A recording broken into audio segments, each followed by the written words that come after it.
राजस्थान की वो मिट्टी जिसका रंग आज भी हल्दी जैसा पीला है, लेकिन 450 साल पहले इसी मिट्टी का रंग वीर योद्धाओं के लहू से लाल हो गया था। 18 जून 1576, एक तरफ मुगल साम्राज्य की अपार शक्ति और दूसरी तरफ मेवाड़ का अडिग स्वाभिमान। आज हम जानेंगे उस युद्ध की गाथा जिसे इतिहास हल्दी घाटी का युद्ध कहता है। युद्ध के कारण अकबर पूरे भारत पर अपना परचम फहराना चाहता था। लगभग सभी राजपूत राजाओं ने मुगलों की अधीनता स्वीकार कर ली थी, लेकिन महाराणा प्रताप ने झुकने से साफ इनकार कर दिया। अकबर ने मानसिंह और टोडरमल सहित कई दूत भेजे, पर प्रताप का एक ही जवाब था, मेवाड़ स्वतंत्र था और स्वतंत्र ही रहेगा। जब कूटनीति विफल रही तो युद्ध का बिगुल बज उठा।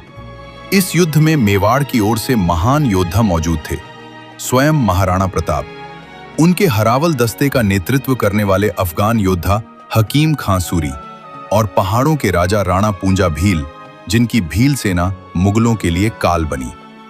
मुगल सेना का नेतृत्व आमेर के कुंवर मानसिंह कर रहे थे, जो मर्दाना हाथी पर सवार थे, और इस युद्ध का आंखों देखा हाल लिखने के लिए मौजूद थे इतिहासकार बदायूनी।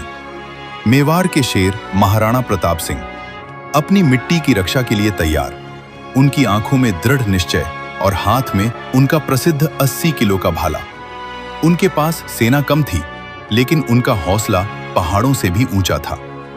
दूसरी तरफ थी मुगल बादशाह अकबर की विशाल सेना, जिसका नेतृत्व राजा मानसिंह कर रहे थे।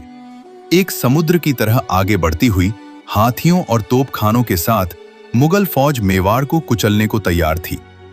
महाराणा प्रताप के घोड़े चेतक ने अपने स्वामी का साथ नहीं छोड़ा।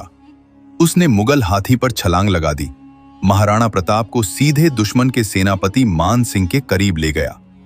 युद्ध के मैदान में वीर झालामान ने महाराणा प्रताप को घिरते हुए देखा। उन्होंने प्रताप का राजशाही मुकुट और छत्र खुद पहन लिया, मुगल सेना को भ्रमित करने के लिए। उनकी शहादत ने महाराणा की जान बचाई। अपने प्यारे चेतक के साथ महाराणा प्रताप ने युद्ध मैदान से निकलने का फैसला किया, ताकि वह फिर से संगठित होकर लड़ सकें। चेतक अपने स्वामी को सुरक्षित स्थान पर पहुंचाकर वीर गति को प्राप्त हुआ।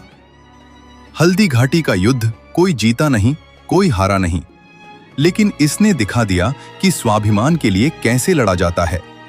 महाराणा प्रताप और उनके वफादार चेतक की कहानी आज भी हमें प्रेरित करती है। वो मिट्टी आज भी लाल है। तो ये था हल्दी घाटी का युद्ध। उम्मीद है आपको हमारी ये खास पेशकश पसंद आई होगी। धन्यवाद।